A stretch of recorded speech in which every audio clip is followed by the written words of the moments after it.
Melalui forum podcast yang luar biasa ini menurut saya menyampaikan ke Pak Jokowi ini. Pak Jokowi mau dibawa kemana negara kita? Pak Prabowo, Anda itu seorang katanya patriot. Segala macam alasan bisa untuk membenarkan penambahan kekuasaan saya. Tapi kalau saya melakukan saat ini, maka otomatis generasi kita akan melakukan yang lebih buruk dari yang kita lakukan.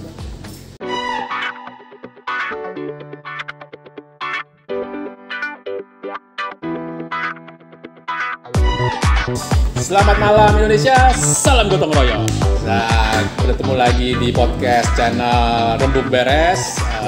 Bersama saya ada Bang Nazar, ada Bung Yamin. Ya. Ini kita baru ngobrol-ngobrol sebentar, ternyata ada pesan sponsornya Bang Nazar rupanya mengundang Bung Yamin ini ya. Makanya Bang Nazar harus jadi host di sini kan. Oke, ini ternyata saya baru tahu. Saya kirain Bang Nazar itu udah kenal bertahun-tahun dengan Bung Yamin. Ternyata baru kenal. Ini kayaknya ada kesalahan SOP nih. Saya harus berkenalan. Gitu. Nah, Bung Yamin adalah pemerhati hukum dari Universitas Pamulang. Oh, dekat sini Bandi. Kita ada di Cafe Pink 9 daerah Bintaro. Oke. Nah, kita bicara ini ya, pemerhati hukum.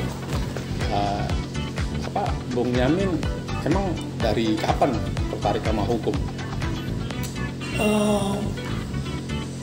Beberapa tahun terakhir. Berapa tahun terakhir? Lebih mendalami. S1, S2, S3? SL aja lagi. SL. Tapi gini, baru tahu bahwa tadi ini tukang debat sama ahli hukum ya, Bung Yamin ya. Semua didebat ya. Yang paling tinggi siapa yang pernah didebat? Yang pernah saya kritisi disertasinya itu Profesor Hyaris Ya. di LP3ES. LP3ES. Itu kan orang pinter. Enggak juga. Manipulasi. Berarti ada. Di sini kita kurang. Jadi ada istilah. Kurang pede. Jadi pede banget ya Bung Yamin bisa mengkritisi bahwa Profesor Hyaris itu kurang mendalami ilmunya lah, kira-kira gitu ya. Gimana maksudnya? Jadi batasan kita ini kan berlatar belakang pendidikan hukum, bukan orang hukum. Oke. Terminologi orang hukum ini bermasalah. Tubuh itu sempurna gitu ya. Ya. Kalau orang itu kan tubuh. Ya. Kalau orang hukum dia harus mengetahui seluruh hukum. Oke. Sempurna. Kalau bicara tentang orang yang berlatar belakang pendidikan hukum, maka memungkinkan kurang pengetahuan. Oh iya gitu. Iya. Berhasil analisis Bung Yamin terhadap Pak Profesor ini.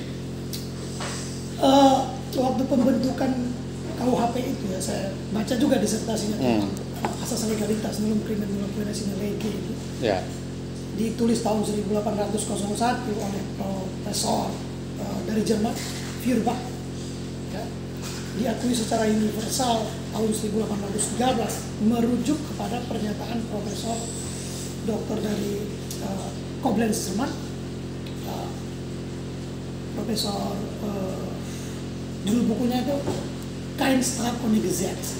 Oke. Jadi di Indonesia itu mengenal khususnya disertasi project itu kalau merujuk kepada Profesor Mulyatno dalam bukunya Prinsip-Prinsip Hukum Pidana di halaman 5556 ada turunan kalimat dari nulum crimen atau asas legalitas ini ada 3 di Indonesia. Kita harus tahu sadari bahwa Profesor Mulyatno ini orang yang mahir berbahasa Belanda. Oke. Tapi bukan Jerman. Karena Feuerbach itu orang Jerman. Oke. Nah, kita mengenal 3 larangan. Sementara Feuerbach sendiri mengatakan 4 larangan. 4 larangan.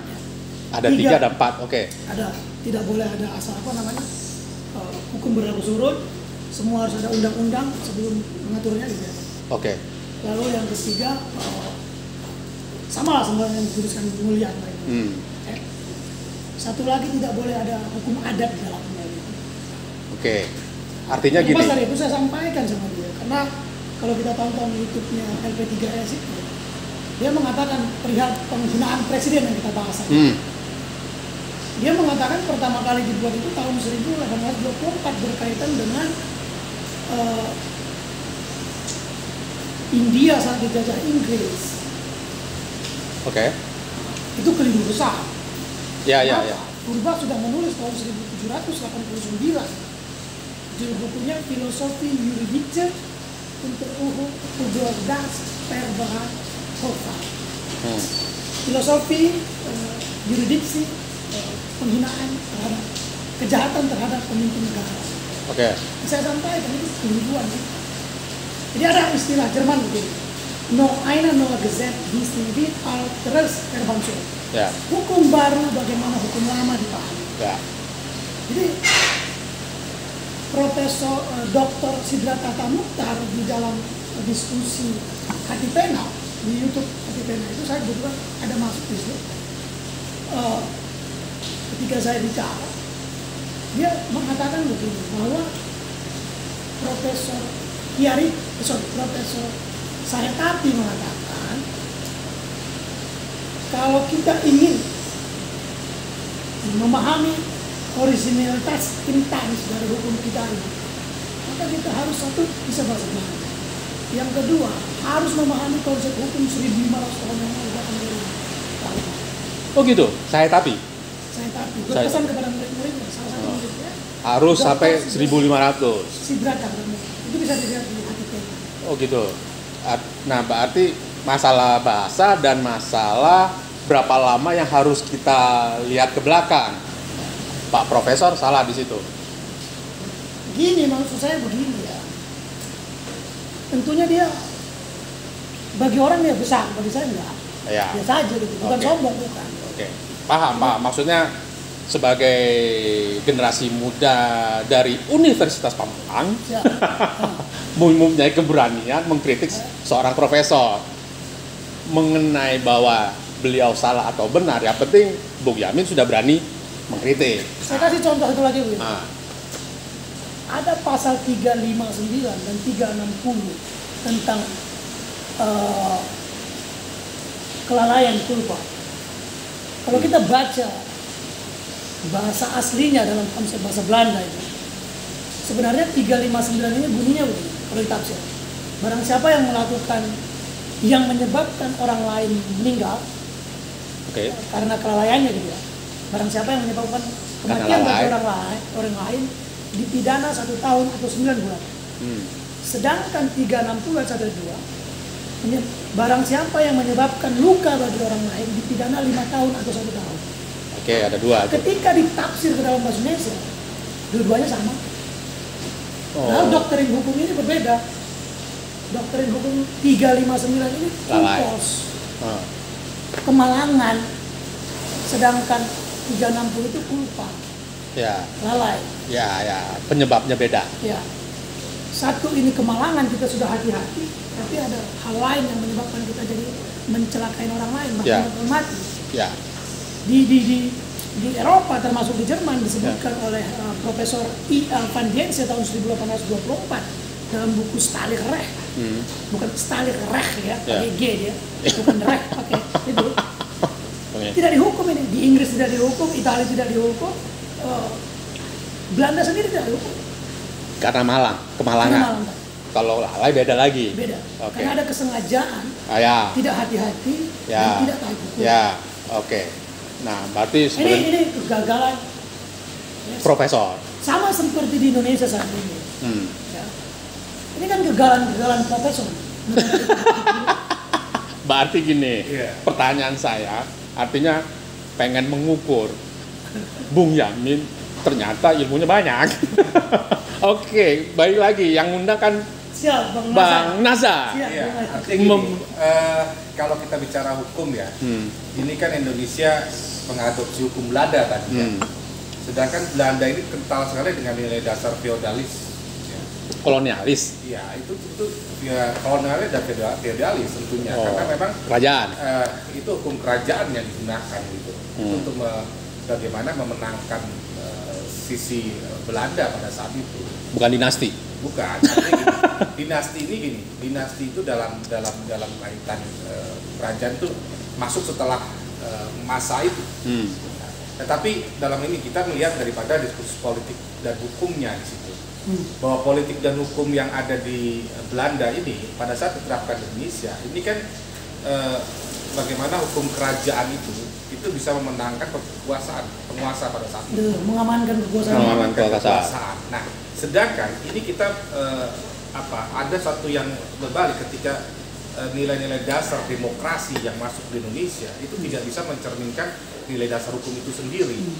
Makanya kaidah konstitusi dengan kaidah hukum Belanda ini mengalami kontradiksi. Artinya gini, KUHP itu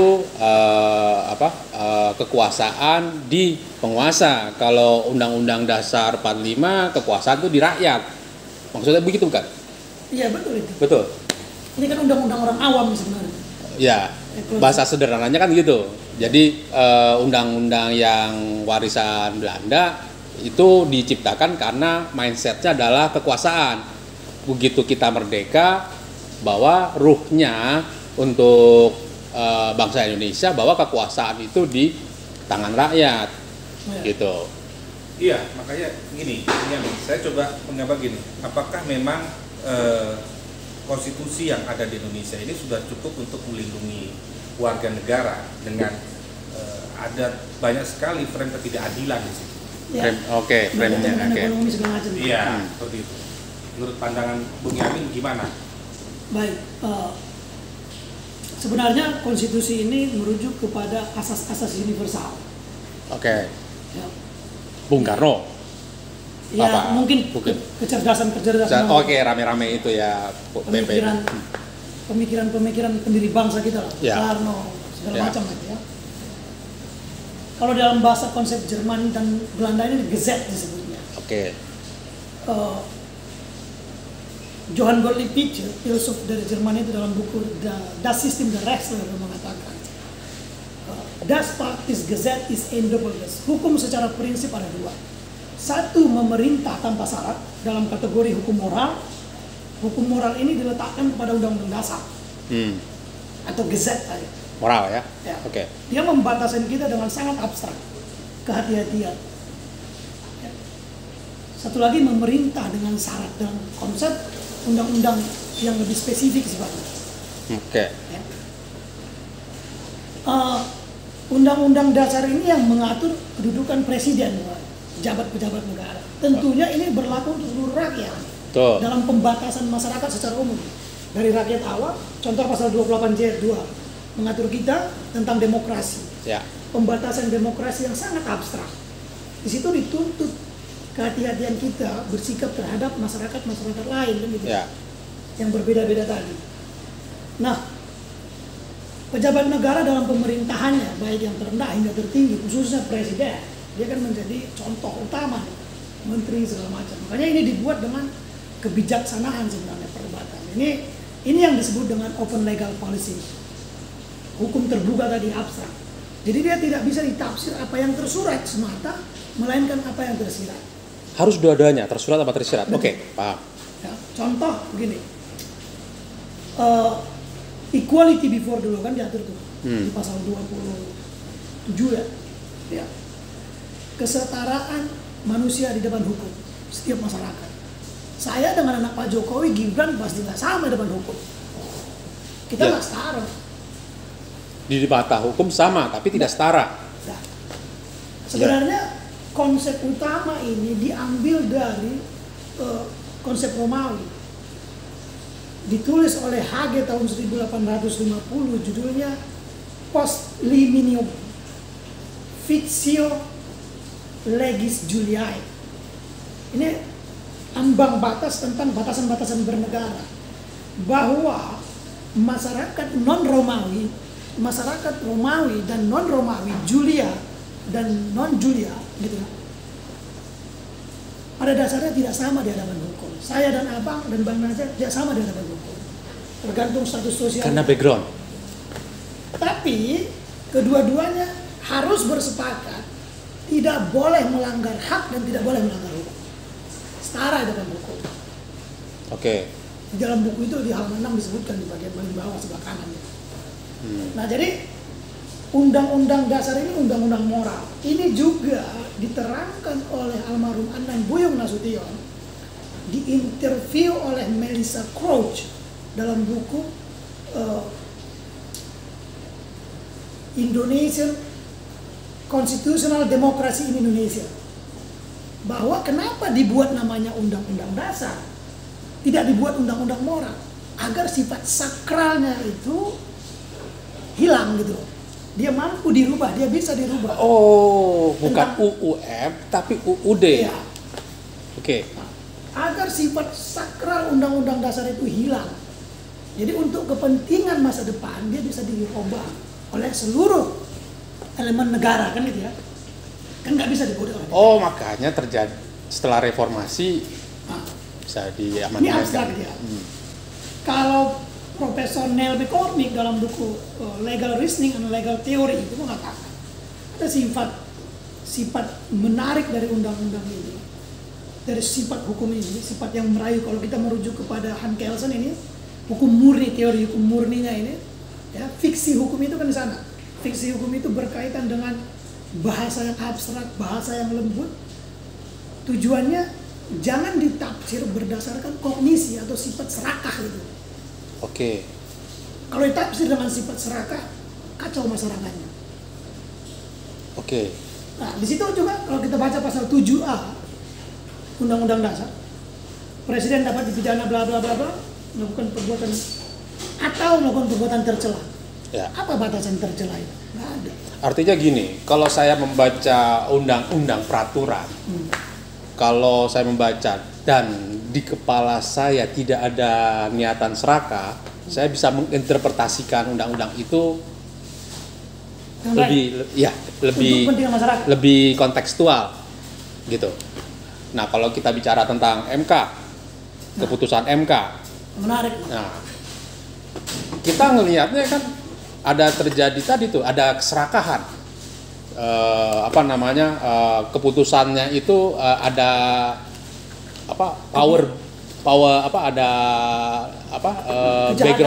background kekuasaan yang bermain di situ. Iya. Nah, kalau misalnya kita nih, gue kan kagak ada hubungannya sama Gibran, gue gak ada hubungannya sama Ganjar, gak ada hubungannya sama Anies Yamin. Tapi kalau misalnya gue bisa menjaga interpretasi saya. Betul. Ya, berarti kalau misalnya saya menilai ini ada kecurangan, sah dong saya ngomong, karena kan saya tidak punya kepentingan untuk serakah gitu loh. Berarti sah dong saya bilang keputusan MK itu bermasalah, ada kecurangan. Gimana, Bang? Gini, jadi sebelum kita menarik ke MK, ini kan lahirnya MK ini juga menarik gitu. Ini ada sebuah proses perubahan Undang-Undang Dasar 45 melalui adendum. Oh ya, Bang Buyung. Adendum itu. Nah, adendum ini melegitimasi adanya sebuah mahkamah konstitusi yang pada saat itu ini adalah untuk menghakimi sebuah proses perundang-undangan yang ada. Ya. Sementara banyak kontradiksi juga mengenai adendum itu sendiri. Apakah ini menghilangkan norma hukum yang itu, ataukah memang secara moral Undang-Undang Dasar 45 kehilangan ruhnya karena adendum, atau seperti apa menurut pandangan ini? Iya. Tentunya Undang-Undang Dasar ini satu ruh dengan Pancasila. Betul. Dan pembukaan ya. Mereka ada di sana. Dalam buku 7 Indoktrinasi Pak Soekarno itu, bahwa Pak Soekarno pernah berpidato di luar negeri Amerika. Makanya Pak Suwarjiman almarhum itu mengatakan bahwa Pancasila ini sebagai ideologi. Ideologi hukum kita. Nah, bagaimana cara membuatnya? Kalau kita merujuk ke sila keempat ini diambil dari asas-asas hukum universal, Romawi segala macam. Bunyinya begini, mohon maaf saya bahasa Latin. Concilio et deliberatione omnia facienda sunt. Semua harus dimusyawarahkan dan dimufakatkan. Oke. Dalam perdebatan BPUPKI, ya, ternyata pemikir-pemikir yang berbasis teologi memenangkan ini. sehingga masuk kata hikmah dan bijaksana yang berbasis agama pemikirannya dan berbasis nasionalis. Lahir kata hikmah dan bijaksana. Jadi harus dirapatkan. Pembentukannya sangat luar biasa kan? Ya. Ya. Nah sekarang kalau kita kaitkan dengan bahasa Abang tadi, ini dibuat dengan bukan semua harus dimusyawarahkan dan dimufakatkan lagi. Ini dibuat dengan cepat menuju kiamat negara kita, itu masalahnya sekarang. Dalam hal yang Putusan MK kalau saya kayak ini kejahatan, ini penghinaan pada Pancasila. Yang seharusnya untuk menguji undang-undang yang memang merugikan banyak di masyarakat, justru malah sebaliknya, Ya. malah menjadi sebuah bentuk hegemoni kekuasaan untuk mendapatkan kemenangan tadi itu ya. Undang-undang dasar ini kan dibuat dengan bijaksana oleh, diperdebatkan ya. ya. Tidak bisa satu orang melangkahinya. Kerusakan terjadi. Kita bisa duduk nyaman begini karena ada hukum ini pertama yang dibentuk pendiri founding fathers kita ini. Kalau kata Johann Gottlieb Fichte, tujuan hukum ini secara erkan ihnen nichts verletzen, agar saya tidak bisa menyakiti dia, menyakitin abang, karena abang tidak bisa menyakiti mereka kan gitu. Oke. Ini dibatasi, kita harus hati-hati benar. Nah, sekarang kita lihat keresahan dari orang-orang besar di negara ini. Ya. Bu Mega berpidato begitu. Pak Ketua Nasdem, Pak Surya Paloh berbicara begitu, mengingatkan sebenarnya. Bu Mega, kita rindu pidato-pidato begini. Ini kan? Iya. Ya. Tidak pidato perihal putusan MK ini diperhatikan di Oxford, di Harvard. Diperhatikan oleh pengamat dari Oxford apa? Akademisi dari sana. Hendrianto Stefanus dalam jurnal Economic. Dia mengatakan skandal Jokowi dan Usman ini luar biasa. Skandal pertamanya ingin 3 periode. Habis 3 periode, setengah periode, ingin jadi wapres, gagal, dia jadikan anaknya. Melalui Usman, demokrasi negara kita ini rusak. Selama dipimpin Usman, kata si profesor itu, demokrasi kita Indonesia itu hancur, makin hancur di mata internasional. Berarti keputusan MK ini menjadi antitesa dari nilai-nilai dasar demokrasi. Sangat buruk ya. Di atas hukum itu kan ada yang disebut dengan filsafat ontologis itu ya, kepantasan gitu. Ya. Dan aksiologis. Putusan ini bagi saya pribadi dan bagi banyak orang, bagi masyarakat, tidak pantas dan tidak bernilai. Ini saya mengakui dua cawapres dan dua cawapres. Saya pribadi mengakui. Hanya mengakui 2 capres dan Saya cawapres. pribadi. Karena Yang taat hukum. yang taat hukum. Apa harapan kita, Pak? Kalau undang hukum demokrasi itu menuntut ketaatan. Kata Nina dari Amerika Serikat itu, no rule of law, no demokrasi. Yeah. Ketaatan hukum itu nomor 1 dalam konsep demokrasi negara. Freedom of speech itu bagian kecil. Oke. Ya. Efek. Bisa jadi efek. Jadi kalau kita bicara tentang persoalan-persoalan ekonomi, persoalan korupsi, adakah jaminan yang membuat kita menerima secara logis gitu ya? Saat ini ada perusakan hukumnya luar biasa. Kan begitu ya? Apakah ada jaminan yang konkret bahwa kekuasaan kelak dari hasil yang rusak ini? Kalau saya menulisnya itu cawapres lahir dari pemerkosaan hukum. Saya menulis gitu. Pertanyaan kita sebenarnya, dapatkah hakim menambah norma gitu ya? Menambah norma itu, menambah aturan itu, frasa kalimat. Sebenarnya bisa, secara teoritikal bisa. Sejak tahun 1970 sudah mulai bahas di Jerman, di Belanda, di Eropa dibahas. Boleh ditambah. MK boleh menambah. Namun dia harus melakukan 3 pendekatan. Pendekatan argumentasi, Apa dasar-dasar penambahan? Argumentasi apa yang diberikan? Sekrusial apakah bagi pemohon? Kan pemohon ini wajib membuktikan kerugian konstitusionalnya yang diatur di pasal 51 Undang-Undang Mahkamah Konstitusi. Pemohon yang pertama dan rujukannya ke turunannya ke peraturan Mahkamah Konstitusi itu kan. Harus mampu si pemohon itu menunjukkan apa kerugian konstitusionalnya secara faktual dan akan berkelanjutan apabila undang-undang itu tak berlaku kan gitu. Ya. Secara rasional. Nah, argumentasi ini dibutuhkan. Hakim harus mengundang sebenarnya banyak ahli. Seperti apa kerugian pemohon itu? Itu benar-benar. Kenapa? Hakim itu harus mempertimbangkan dampak positif dan dampak negatif dari penambahan itu. Oke, gini. Diawali dengan pasal 4 Pancasila bahwa harus dimusyawarahkan dan mufakat sehingga harus ada hikmah dan kebijaksanaan di sana. Betul. Terus Bang Buyung bicara tentang bahwa undang-undang dasar yang dijiwai oleh Pancasila itu tidak sakral sehingga bisa diamandemenkan. Begitu diamandemenkan muncullah Mahkamah Konstitusi. Betul. Sehingga untuk bisa mengamandemenkan itu kan. Nah, kalau niatnya bahwa itu tidak sakral, bahwa perubahan batas umur sah dong. Maksudnya dari 40 tidak dirubah. Ataupun anggap aja dah MK yang mempunyai jiwa ruh pasal 4 Undang-Undang Dasar tidak sakral, bahwa demi hikmah dan kebijaksanaan peran anak-anak muda boleh dong jadi presiden walaupun umurnya muda. Tapi masalahnya yang dicalonkan adalah anaknya Pak Jokowi. Itu aja kan sebenarnya. Itu gimana Bang?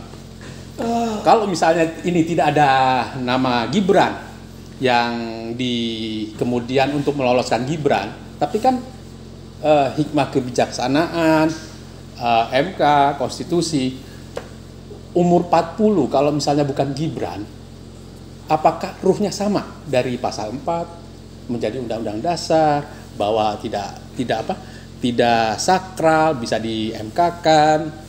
Tapi masalahnya ini yang jelek, tidak merubah umur kecuali menambah pernah melakukan menjadi. Artinya di situ atau kan. sedang menjabat. Iya. Artinya kan ada yang meloloskan. Kalau misalnya tidak ada catatan yang tambahan itu, ya kita tidak melihat adanya tidak adanya niat kecurangan gitu. Betul. Saya izin Bang. Ya. Jadi pertanyaan Abang tadi itu kalau bukan Gibran dan saya, tidak ada catatan itu. Kita ini kan melihat faktanya kan. Ya. Iya, itu dia faktanya. Jadi kalau bukan Gibran ini harus saya sampingkan dulu. Ya. Kalau bukan Gibran, faktanya ini Gibran. Gibran masalahnya. Sekarang begini, Bang. Apakah penambahan itu bermanfaat bagi setiap rakyat? No. Oh itu? Tidak dong. Tadi kan ada, sekarang kan seperti yang Abang sebutkan tadi. Ini untuk anak-anak muda. Iya. Betul ya? Betul. Pertanyaan kita, apakah benar demikian untuk anak-anak muda? No, tidak. Ini muda tidak berlaku untuk setiap rakyat. Kenapa demikian? Loh, dia membatasi hanya bagi orang yang pernah menjabat jadi kepala daerah atau sedang menjabat. Kita hitung berapa pejabat. Iya. Kalau dicek yang itunya listnya PDIP aja paling nggak nyampe 10 yang itu sedang menjabat. Selama Indonesia merdeka berapa kepala daerah yang bisa dimanfaatkan dari seluruh rakyatnya? Ya. Contoh di Banten gitu. Dari sekian juta rakyat Banten, ya ada wali kota, ada sekian juta anak muda milenial ya, maksudnya. Pilar ya. Ada berapa anak muda kira-kira yang mendapat peluang untuk menjadi kepala daerah? Ya. Nah mungkin. Ya. Minimal gini deh, kalau misalnya tidak bulan Oktober ya diajukan ya amandemen itu ya. Jauh hari gitu ya. Jauh hari lah. Misalnya bulan tahun 2022 wali kota Tangsel bisa jadi capres dong. Lalu kedua begini alasannya, alasan objektifnya ya, walaupun ini analogi, karena hukum itu melarang analogi sebenarnya. Ya. Kepala daerah yang mau jadi capres, cawapres gitu, harus membutuhkan biaya yang besar. Yeah. Minimal berapa? 100 T, 150 T. Agar balihonya cepat dipasang. Ya, gue dengar jadi apa? Jadi ketua umum parpol 5 T. Baru ketua parpol. Jadi logisnya kan di sana. Iya, nggak semua orang. Iya. Sementara ada bupati yang pernah dimasukkan ke media nasional. Kalau saya tahu begini gaji bupati kecilan, saya nggak mau jadi bupati. Oh. Capres itu butuh biaya besar. Ya. Cawapres itu butuh biaya besar. Jadi kalau ada yang mengatakan ini untuk kepentingan seluruh rakyat, manipulasi. Pak Ari Hamzah pernah mengatakan di podcastnya, ini norma untuk seluruh rakyat. Saya pikir ini bodoh, ini kebodohan, ini membodohi rakyat ini. Bang Fahri, maaf. Ya, maaf, nanti kita ketemu lah ya. Ini kebodohan. Nah, biar melalui ini saya sampaikan, Bung Fahri, Anda keliru mengatakan itu.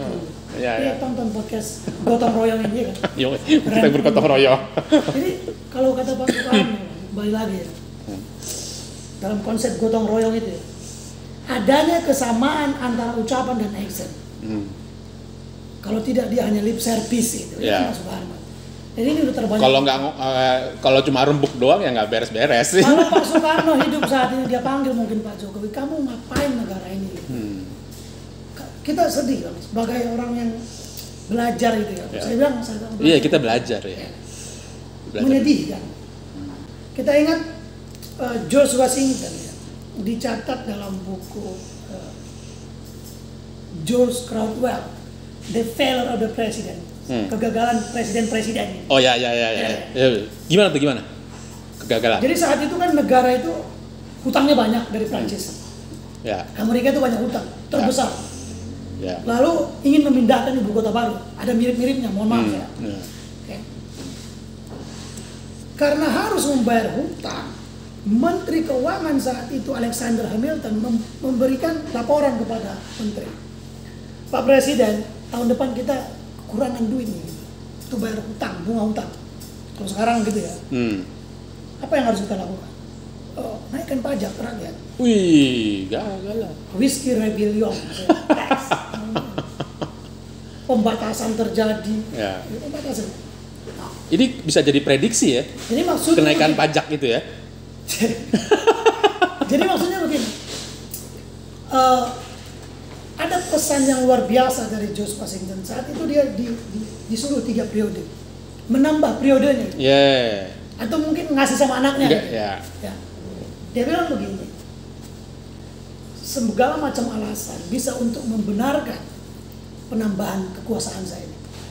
Tapi kalau saya melakukan saat ini, maka otomatis generasi kita akan melakukan yang lebih buruk dari yang kita lakukan. Iya. Ada kalau pendahulu saya begini, kalau sekarang begini. Kalau Anwar Usman melakukan ini, karena dia adik-adiknya bakalan gitu, adik-adiknya di MK ya.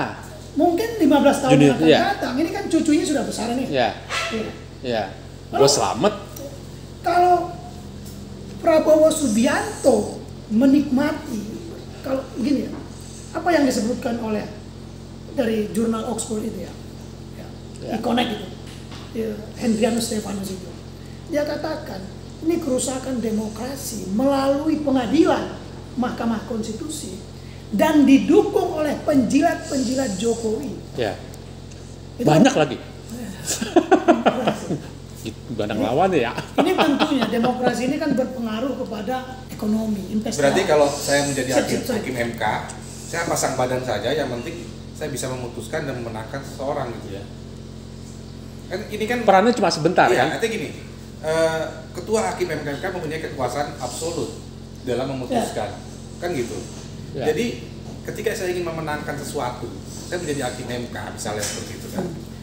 Lalu saya putuskan, saya sudah tahu bahwa saya akan masuk ke dalam ranah hanya sebatas ranah moral saja, gitu.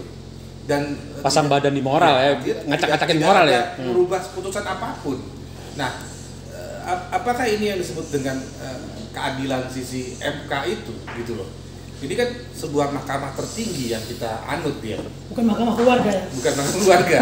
Jadi sudah berbasisnya nepotismenya kental sekali di sini. Lihat di situ. Jadi MK pun sekarang malah keputusannya digugat lagi, gitu kan? Oh ya? Digugat lagi, digugat lagi. Kenapa? Karena tidak mau bahwa Paman Usman ini memutuskan tidak menjadi hakim, gitu. Betul. Nah, ini yang saya lihat menjadi sebuah sebuah rekayasa politik lah di dalam hukum gitu. Jadi kita melihat bahwa keputusan dari hakim ini hanya sebatas bagaimana dia bisa menggolkan kekuasaan, lalu dia divonis dengan vonis yang menurut saya tidak menghilangkan esensi dari buruknya marwah MK itu sendiri.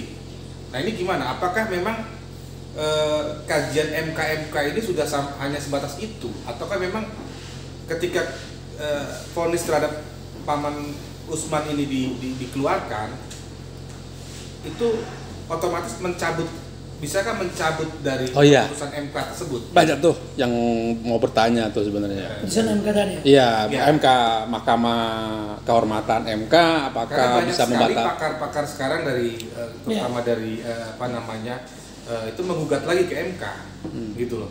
Karena ini tidak bisa gini, keputusan MK dengan vonis yang Usman dapat itu ternyata ini tidak merubah dari kepercayaan publik terhadap MK ini semakin turun juga, gitu. Apa yang menjadi esensinya bahwa Usman diturunkan menjadi hakim, lalu membuat citra MK lebih bagus? Enggak sih. Nah, kita akan berpatokan lagi sama Pak Ketua MK yang baru lagi, kan tidak menjamin, gitu kan? Kecuali itu putusan ini digagalkan, gitu. Nah, berarti kalau kayak gitu sebenarnya keputusan Mahkamah Kehormatan MK ya nggak kuat-kuat juga ya bisa mencabut hasil dari MK. Kan semua orang bilang tuh, termasuk Pak Profesor Mahmud, bahwa hasil dari keputusan MK yang diketok oleh Pak Paman Usman ya sah. Itu gimana? Bisa nggak? Kalau kita bicara bisa nggak? Ada dua sebenarnya. Yang secara doktrin hukum itu ya. Secara teoretikalnya gitu. Ada putusan yang sah, ada putusan yang legal.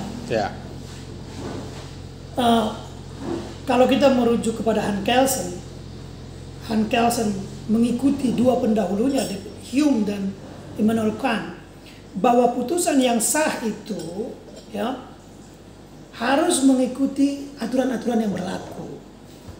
Sah. Pak Profesor Mahmud. Legitim.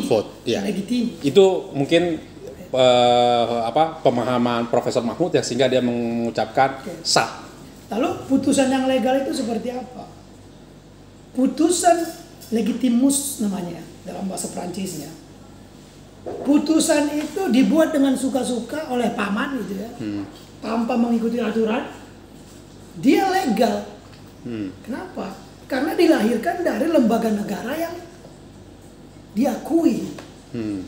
Walaupun aturan itu dibuat dengan suka-suka, satu produk hukum dilahirkan dengan kesewenang-wenangan, ya, subordinasi kesewenangan kekuasaan, dia legal.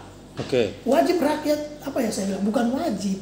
Dampaknya akan membuat kontroversi yang besar. Padahal tujuan hukum berdasarkan antropologi seperti yang disebutkan oleh Profesor E.V.V. Luca di Auria dari Italia itu. Tujuan hukum secara antropologi itu menjaga sifat kognitivitas atau sifat serakah misalnya. Para penguasa atau penegak-penegak hukum. Sedangkan untuk rakyat dia melindungi. Tujuan hukum kalau kita masuk dari sisi sosiologisnya menjaga harmonisasi seluruh masyarakat. Nah dengan putusan ini rusak nggak harmonisasi masyarakat itu? Ya. Artinya tadi gitu. Masyarakat mencemooh, mencaci, mencerca. Iya. Efeknya seperti itu. Ya. Kan gagal hukum jadi kan secara sosiologisnya berantakan. Ini kita udah mau negara bubar seperti yang disebutkan Pak Prabowo tahun 2019. Lebih awal dari. Berarti dia yang membubarkan nih jangan-jangan. Dia bagian dari. Kalau merujuk ke sini. Iya. Kenapa? Menabrak konstitusi yang ada ya. Maksudnya begini ya. Rekayasa hukum itu. Kalau Pak Prabowo pernah mengatakan negeri Indonesia akan bubar berdasarkan 2030 dia bilang. Kita melihat kok lebih awal. Kalau hukum sudah tabrak-tabrakan, ditabrak gitu ya. Maka apa harapan kita untuk hidup dalam konsep bernegara? Bubar dalam arti luas ya. Ya. Bukan ganti nama Indonesia tidak. Ya. Tapi berantakan kita kan. Jadi negara gagal gitu kan. Ya. Kan negara gagal ini kan. Fail state kan. Nah, itu yang pertama. Yang kedua, putusan MK ini kan dibatasi, sangat manipulasi sebenarnya. Kalau saya lihat, ada satu hakim yang jujur, yang akademisi itu. Dia mengatakan wajib diberhentikan tidak hormat. Kenapa? Undang-undang MK tahun nomor 7 tahun 2020 terbarunya, hakim MK dapat diberhentikan salah satu hurufnya itu apabila melanggar kode etik. Ini pelanggaran berat. Ya. Ayat 3-nya mengatakan proses pemberhentian hakim MK diajukan oleh ketua MK. Namun sebelumnya harus dihadapkan ke mahkamah banding. Contoh nih Anwar Usman harus dihadapkan dulu ke mahkamah banding. Kalau diputus nanti dia melakukan pelanggaran etika berat lagi, maka dia diajukan pemberhentiannya ke presiden. Sementara mahkamah banding ada di presiden. Sementara rujukan ini tidak mengatur tentang mahkamah banding. Ini manipulasinya mereka, Pak.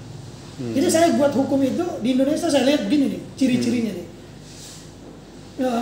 Dia buat hukum untuk menyelamatkan dirinya. Sebenarnya hukum kita itu bukan murni penjajah Belanda.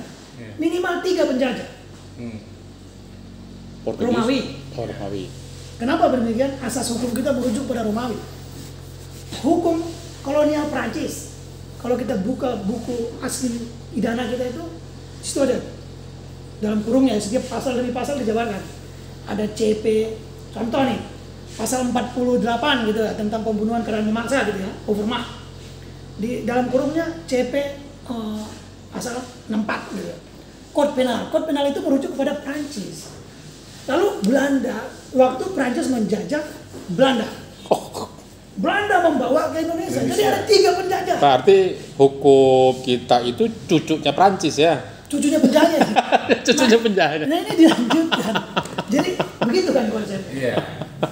Makanya tadi ketika mahkamah banding itu nggak fasilitasi. Tapi kan di sini harusnya masih ada peran presiden bisa mengintervensi itu kalau memang tidak ada ketidakadilan itu. Agak sumir ya. Apakah rejim ini menginginkan perubahan penambahan itu kan? Tapi memungkinkan nggak seandainya masyarakat kan seandainya presiden mengintervensi putusan itu? Misalkan presidennya tidak terkait ini semua. Kita ingat pembahasan di DPR tentang ada semangat tentang Pancasila dari 5 sila menjadi Trisila, ya. Atau kalau mau diperas lagi gotong royong. Gotong royong itu kan adanya sifat patriotisme, itu jawaban Pak Soekarno sebenarnya. Gitu ya. Kalau mau diperas konsepnya pemikirannya begitu kan. Tujuannya apa? Untuk kepentingan seluruh rakyat kan gitu. Ya. Okay. Sekarang karena ada isu saat itu dengan segala macam isu-isunya ya, ini PKI segala macam gitu. Ternyata presiden turun tangan stop dulu. Nah ternyata saat ini saya melihat kita sedang diadu domba nih antara PKI dan lain-lain, isu-isu ini dinaikkan nih agar masyarakat ini nggak nyatu ya kan. Yang lahirnya apa? Fasisme kita lihat ya. Fasis yang kita lihat. Ini ada tren Eropa itu kan. Pemimpin-pemimpin negara demokrasi yang anti demokrasi menuju fasisme kan gitu. Kill or to be killed ya kan. itu yang kita dengar ya kan, disampaikan oleh seorang menteri. Bunuh atau saya yang bunuh. Saya dibunuh atau lu buat cepat aja. Ini kan fasisme kan. Italia kan gitu. Nah ini semangat ini kita lihat sekarang begitu. Nah ini yang bahaya kita sebenarnya. Sorry. Nah, kita sedang, kalau kita lihat sekarang itu di Palestina, banyak yang mati bayi-bayi itu. Pada dasarnya kita negara berketuhanan ini percaya bahwa mati itu sudah ditentukan. Yeah. Hanya sebab-sebab. Tapi ada hal yang paling nyata kalau saya lihat. Bagaimana orang-orang mati itu yang banyak itu menyadarkan masyarakat dunia tentang makna ketidakadilan. Ketidakadilan itu buruk. Karena ketidakpatuhan terhadap hukum, kan itu ya? Ya. Itu saja. Oke. Ketika ada ketidaktaatan pada hukum, maka ada ketidakadilan. Ya. Sekarang seberapa banyak ketidakadilan isu hukum ini, Pak Mahfud sendiri mengatakan 50% hukum diperbaiki, selesai masalah negara. Kasus Rempang, Kalimantan, kasus Kanjuruhan, ini kan semua tentang ketidakadilan. Karena apa? Ketidaktaatan pada hukum, kesewenang-wenangan gitu. Nah, ini kok kesewenang-wenangan ini makin ke 2024 ini makin kasar sekali gitu. Ya. Nah, melalui mungkin saya pribadi izin melalui forum podcast yang luar biasa ini menurut saya menyampaikan ke Pak Jokowi ini. Pak Jokowi mau dibawa kemana negara kita? Pak Prabowo, Anda itu seorang katanya patriot. Jadi apa ya, kita masyarakat. Artinya Bung Yamin pesimis ya bahwa Indonesia ke depan ketika dipimpin oleh Prabowo Gibran ini mampu menempatkan masyarakat dengan mendapatkan nilai keadilan dan kesejahteraan. Kalau dari kita sisi hukumnya, kalau kita bicara konsep bernegara saja, Belanda itu memberikan, saya kasih interpretasinya begini. Belanda itu membuat 75 tahun HGU. Ditulis oleh Profesor Dr. Mr. Sidargo Gautama dalam buku Indonesian Business Law di halaman 120 sampai 123. Undang-undang Belanda tahun 1870, perubahan pertama atas undang-undang tahun 1850 tentang agraria. Ya. Pasal 6 paragraf 4 gitu ya. Tujuan dari pemerintah penjajah Hindia Belanda memberlakukan HGU 75 tahun itu adalah radikal secara radikal untuk memonopoli bisnis investasi. Presiden ini memberikan 150. 80 sampai 100 tahun lebih. Iya. Kira-kira menurut kita lebih baik penjajah Belanda atau rejim sekarang? Iya. Saya senang melihat Bu Mega kemarin pidato, Pak Surya Paloh, karena harusnya masyarakat kecil seperti saya khususnya, harapan kita terhadap elit partai ini kan begitu besar kan? Ya. Dalam kebijakan kekuasaan mereka mampu menjadi penyeimbang. Ya. Ya, kita sedang menghadapi pemilu 2024 yang santernya luar biasa, keterlibatan institusi negara, gitu ya, dan ini sangat merusak. Kita makanya pertanyaan saya, mau kemana dibawa negara kita ini? Gitu. Saya mungkin sama Bang Nazar itu ya pendukung Pak Jokowi ya dari 2014 sampai 2019 ya. Gitu. Jadi mungkin dengan Bang Yamin beda posisi gitu ya. Tapi gitu. Kita juga menilai Bu Mega dan Pak Surya Paloh di posisi yang istilahnya ini bapak sama ibu ini kayaknya ganggu urusannya Pak Jokowi gitu. Kita kayaknya nggak seneng gitu ya. Begitu kita dengar penjelasan, sekarang kayaknya terjadi ini ya, kembali lagi ke tahun 98, Bu Mega jadi pahlawan nih. Kalau misalnya apa yang dilakukan Pak Jokowi dan tim dengan Pak Prabowo lagi, kayaknya balik lagi nih 98 nih. Maksudnya perlawanan ketidakadilan. Akhirnya kayaknya enak nih jadi Bu Mega nih, setelah tahun 96 kuda tulis, 98 ini berperan besar melawan ketidakadilan, kemudian jadi presiden. Jadi Bu Mega bisa jadi mengambil kesempatan emas nih, bisa istilahnya kalau bisa istilahnya berhadapan sebagai yang istilahnya mengkritik keras pada Pak Jokowi perihal ketidakadilan ini, kira-kira gitu. Itu gimana, Pak? Ya sebenarnya gini kan, reformasi ya, kita mengambil darah aliansi. Sebenarnya kan sudah di 2024 ini sudah beranjak dari mulai transisi, itu seharusnya sudah masuk ke arena baru, di mana kita Indonesia ini sudah mencapai titik kestabilan politik gitu sebenarnya. Ya. Jadi kalau dulu para Prabowo 2024-2019 itu kan bahkan dia menyampaikan bahwa ini adalah sebuah paradoks gitu. Paradoks Indonesia di mana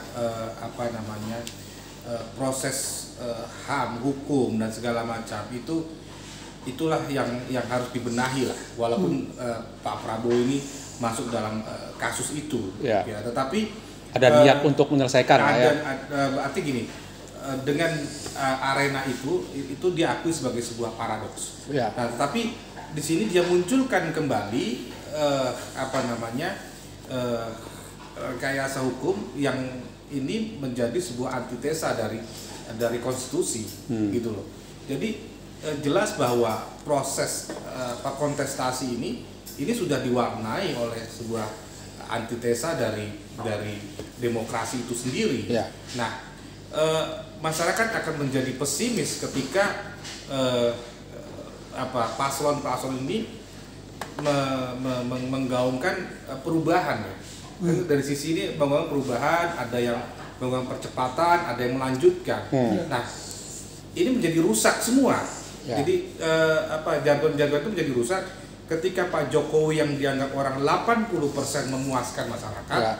Tetapi dengan paradoks ini, dengan antitesa ini menjadi, loh kalau ini yang diteruskan adalah model style-nya Prabowo ini, maka orang tidak punya harapan konstitusional lagi, ya kan?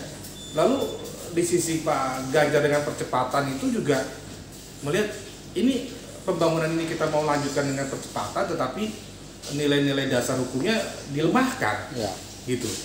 Ya, bagaimana mungkin sekarang gini, bagi seorang pendukung Anies ya yang melakukan perubahan itu, ketika putusan MK ini kan sudah ada grand design untuk memenangkan salah satu paslon, ya kan. Jadi dengan kekuasaannya ini ada sebuah hegemoni yang itu dikuasai oleh segelintir elit politik untuk memaksa memenangkan salah satu capres ini, dan kelihatannya yang digaungkan untuk percepatan perubahan ini semua sudah didesain sedemikian rupa untuk bagaimana pola hegemoni kekuasaan ini kembali kepada new order baru, gitu loh. Karena instrumen tadi yang disebutkan Bang Yamin ini sudah digunakan untuk memenangkan salah satu paslon. Nah, kita menjadi pesimis, artinya gini, ketika reformasi sudah berjalan dengan cukup bagus ya, nilai dasar demokrasi sudah mulai menaik lah, walaupun ada naik turun. Lahirnya Jokowi jadi presiden ya efek reformasi lah. Paling tidak MK ini masih bisa dipercaya, ya kan, Mahkamah Konstitusi masih bisa dipercaya. Tetapi dengan masuknya putusan yang merekayasa peraturan undang-undang PKPU itu, ini kan jelas bahwa arenanya sudah diwarnai oleh ketidakadilan. Nah, bagaimana pandangan Bung Yamin mengenai 3 paslon ini? Artinya apakah memungkinkan pertarungan kontestasi ini bisa diraih oleh kubu Ganjar ataupun kubu Pak Anies ya, untuk melawan ini semua gitu. Sementara ini cukup besar, ini lebih besar dari 2019. Kalau saya mau ngambil kesimpulan gini aja kali ya, maksudnya Bang Nazar, ya Amin sama Ganjar nyatu gitu ya. Ya itu belum masuk ke dalam sintesisnya. Bu Mega sama Pak Surya Paloh. Ya sudah nyatu lagi lah ya. Kita lawan nih sama bersama mereka. Jadi pahlawan lagi mereka berdua lah ya. Tapi kan pada saat ini tidak. Artinya gini, pada saat ini adalah bagaimana kompromi politik sedang dilakukan. Dialog itu semua. Nah, Bu Mega juga melihat sebuah kondisi, Surya Paloh juga melihat sebuah kondisi, kok jadi larinya seperti ini ya, gitu kan. Masyarakat juga mulai jenuh gitu kan. Ada juga masyarakat yang muak, bahkan pendukung-pendukung Pak Jokowi juga sudah berteriak artinya menginginkan landingnya Pak Jokowi ini dengan cukup bagus sebenarnya. Tapi harapannya seperti itu kan. Nah, secara objektif melihat itu juga PDIP juga, loh, kenapa jadi seperti ini gitu loh.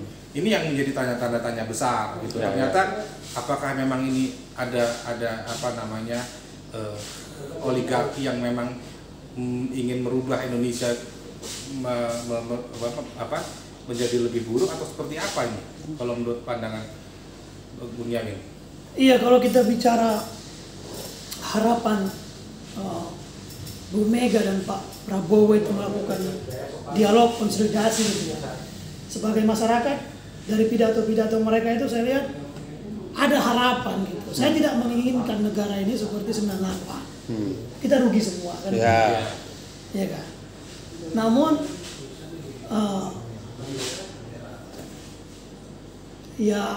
ini ada 3 calon. 3 calon ini semuanya visi misinya itu bisa kita baca. Gitu. Percepatan perubahan. Tentunya kalau saya merujuk kepada tulisan Amitabh Archai dari peneliti dari Kanada, tapi tinggal di Amerika. Judulnya Kenapa Indonesia Penting? Why Indonesia Matters. Bahwa Indonesia itu secara politiknya itu kan harus continue to change, meluruskan yang harus diteruskan dan melakukan perubahan kan gitu. Kalau seorang calon presiden, calon wakil presiden hanya punya visi untuk menduduki satu kekuasaan, maka dia akan halalkan segala cara, merubah sistem hukum, menggunakan kekuasaan negara, menggunakan uang negara. Ini berantakan kita. Itu yang pertama untuk yang kita lihat saat ini kan di masyarakat begitu kan, bahwa punishment dari masyarakat itu sudah begitu banyak tentang kecurangan pemilu. Bahkan Bu Mega dalam pidatonya mengatakan sudah ada. Jangan eksplisit ya. Pidatonya kan mengatakan begitu.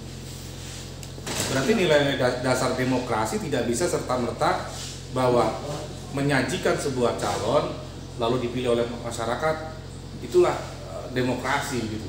Bukan begitu konsepnya, Pak. Harus lahirnya itu dulu harus membangun rumah ibadah itu. Itu kan baik ya, mulia ya. Kan gitu ya. Kita buat analoginya begitu. Bahwa membangun rumah ibadah itu sangat mulia. Tapi kalau hasilnya dari duit mencuri merampok, gitu, ya, paham. Jadi ini bukan perihal nanti kan dipilih rakyat. Bukan rumah ibadah yang megah gitu ya. Kalau begitu, kan ini kursi ini empuk banget. Saya sendiri jadi betah jadi. Apalagi kursi Menhan atau kursi presiden kan enak banget. Bahkan Gibran dengan entengnya gini, kalau ada kecurangan lapor aja Bawaslu. Kemana mau dilapor? Sementara yang lapor dilaporin lagi. Gitu. Secara potensial kan begini ya. Secara potensial, kalau kata Indra itu hanya kekuasaan yang mampu melanggar hukum dengan sempurna, melanggar hak asasi manusia dengan sempurna, dengan dalil-dalil hukum. Jadi sama kan, laporkan kemana? Mereka penguasa. Ini bukan bicara tentang kebenaran lagi. Politik ini kan tidak bicara tentang kebenaran. Seluruh data, seluruh argumen bisa diberikan. Tapi dia harus bicara tentang kejujuran. Tanyakan hati diri masing-masing. Benar nggak prosesnya? Apa yang mau dipilih? Kalau dasarnya aja nggak benar, mau kita pilih apa? Bukan diserahkan. Bagaimana harta curian? Kan kurang lebih begitu ya.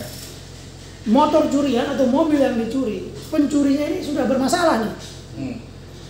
Tinggal penadaannya yang belum. Tapi mobilnya dijual. Biarkan nanti rakyat yang belinya. Logika kita jadi rusak gitu, rusak ini. Ini kalau mau ada yang mau nambahkan kesimpulan, saya ambil kesimpulan. Paling terakhir nih kesimpulan. Kalau kita bicarakan podcast. Sebelum gini. Apa gimana? Pandangan tiga capres tadi. Menurut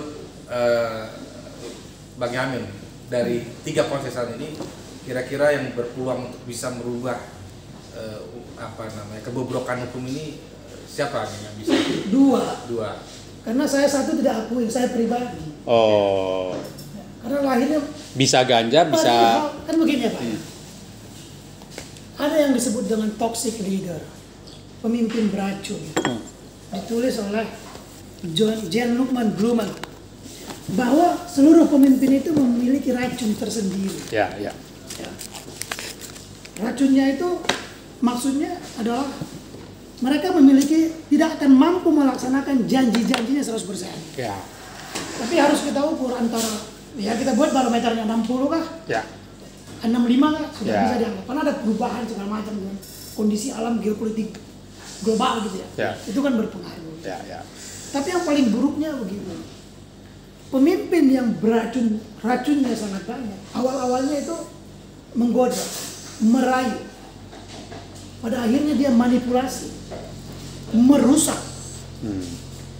Yang lebih buruk lagi adalah pengikut-pengikutnya yang akan membuat lebih buruk keadaan. Karena mereka hanya melihat situasi itu dari dinginnya ruang-ruang kekuasaan itu dapat proyek, dapat apa gitu kan. Gitu. Ada pelaku sadar, pelaku tidak sadar, ada korban sadar, ada korban tidak sadar. Nah masyarakat ini sebagian, nah kita kan masyarakat masyarakat ini menonton dari TV yang diatur media. Kalau biaya kampanyenya kita dengar-dengar ada 150 T kan gitu. Ya kan? Seperti yang disebutkan Aiman, ada pergerakan aparat negara dalam memasang baliho, menurunkan 2 calon baliho lain kan gitu ya. Maka masyarakat ini harus kita sadarkan. Kan gitu ya. Ini buat kita konsep bernegara. Kenapa kita disebut bangsa oleh Pak Soekarno?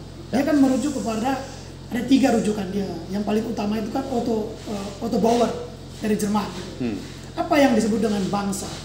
Bangsa itu mereka mengalami masa lalu yang sama, sekarang dan yang akan datang mereka harus bersuara bersama-sama. Kan gitu ya, agar lebih baik.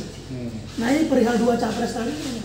Kita melihat kenyataannya, faktanya saat ini ada kerusakan yang besar dalam konsep bernegara kita. Ada kerusakan yang besar. Ini apa ya? Kalau kita baca warning di rokok ini kan gitu ya. Ibu hamil dilarang merokok dapat menggugurkan janin kan. Ini kan konsep demokrasi sebenarnya kalau kita belajar. Silakan milih mau rusak atau enggak. Bukan.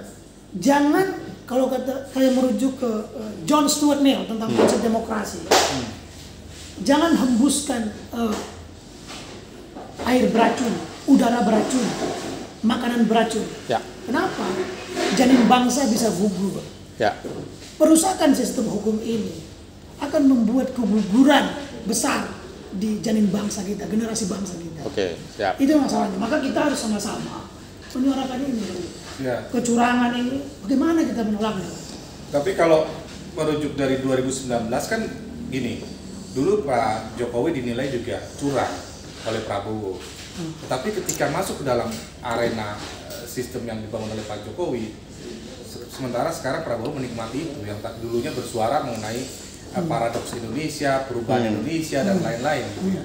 Tapi ini berubah ketika dia masuk ke dalam arena pemerintahan Pak Jokowi. Nah, apakah ini juga menjadi sudut pandangnya Pak Prabowo? Udahlah, gue menang aja, ya nanti lu jadi menteri deh, Ganjar, Anies lu jadi menteri, terus dianggap sudah selesai gitu, atau gimana? Saya tidak melihat seperti itu ya. Dulu saya pribadi mengkritik Pak Ganjar karena dia berlatar belakang hukum. Ketika dia mulai di cawapres kan, ditarik dia ke Jakarta kan gitu ya. Ada didampingi oleh menteri, gitu kan ya. Saya mulai resah. Nah ternyata ada yang lebih buruk. Jadi ini masalahnya ini menurut saya sangat signifikan perbedaannya. Akhir-akhirnya Pak Ganjar itu mulai menarik diri dari kekuasaan, ya. Sementara calon lain, ya calon yang satu ini, ya kayaknya mendekat mulu nih. Yang dijual itu Pak ini presiden ini begitu baik, begitu ini. Jadi dia nggak menjual apa-apa sebenarnya. Dia hanya menjual presiden. Ya. Jadi ini yang kita lihat. Kalau kita lihat kan di media-media sosial, para pendukungnya apa yang dijual? Ya. Apa yang dijual? Semua Pak Jokowi. Khusus Pak Jokowi. Ya. Ada bang satu penelitian yang pernah saya sampaikan di podcast yang pernah saya bicarakan di Pak Bambang Wijayanto dengan Bung Faisal Segaf. Saya sampaikan ada penelitian menarik tahun 2002. Penelitinya Gabungan Intelijen Angkatan Laut Amerika Serikat dan RAND, Security System negara-negara tetangga. Untuk kepentingan negara Amerika dan negara-negara tetangga di Indonesia. Dalam hal investasi, karena demokrasi berkaitan dengan investasi. Mengatakan begini, pasca reformasi, perlahan demi perlahan Indonesia keluar dari persoalan ekonomi, menuju ekonomi lebih baik, demokrasi lebih baik. Namun pada akhirnya jatuh ke dalam era kediktatoran. Ya. Apa saja indikatornya? Oh, sudah diprediksi itu ya? 2002. Judulnya Military and Democracy in Indonesia, ditulis oleh John Heisman dan Angel Rabasa, Ya. dibiayai oleh Smith Richardson Foundation. Ya.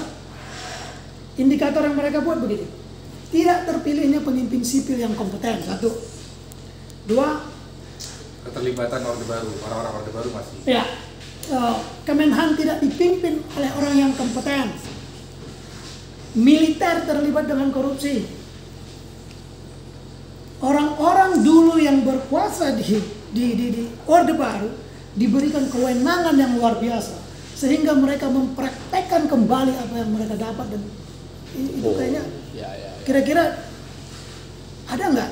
Prediksinya terjadi. Terjadi nggak? Iya. Oke. Karena orang-orang sekeliling Jokowi ini masih arenanya itu ya. Ya. Jadi ini kan bukan dinasti. Iya. Kalau seperti ini kan, kalau orang kan banyak ini dinasti, tentunya bisa kita terima. Negara asing mengatakannya. Ini tirani, demokrasi itu melahirkan tirani. Tirani itu kejahatan, lalu hukum-hukum. Oke. Saya langsung aja ngambil kesimpulan yang paling sederhana, yang paling gampang diambil hasilnya cuma satu. Pilih Pak Ganjar sama Amin aja. Begitu ya. Oke. Kita udah cukup ya. Kita gotong royong. Kita gotong royong. Memilih Ganjar atau memilih Amin. Jangan kita buat kuburan besar, kuburan massal bagi negara kita. Minimal kita bisa memilih calon pemimpin yang punya harapan baru buat Indonesia. Ya. Ya kan, artinya yang mereka lahir dari proses hukum yang tidak cacat, dengan moralitas yang cukup baik. Ya. Jadi memang inilah yang sangat dikhawatirkan oleh terutama kawan-kawan aktivis ya yang 98 itu, bahwa ada kemunduran demokrasi, ya kan, lahirnya kembali sejarah nepotisme, kolusi, korupsi yang semakin melebar. Nah ini yang kita khawatirkan gitu, ya, dimana semua yang dikatakan oleh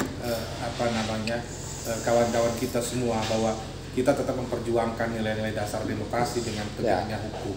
Oke. Seperti itu. Oke. Akan kita lanjutkan dan kawal, karena menurut saya prediksinya banyak akan yang terjadi kalau kita bicara dengan Bung Yamin ya. Nanti kita akan ketemu lagi dengan Bung Yamin di podcast berikutnya. Selamat malam Indonesia. Salam gotong royong. Salam.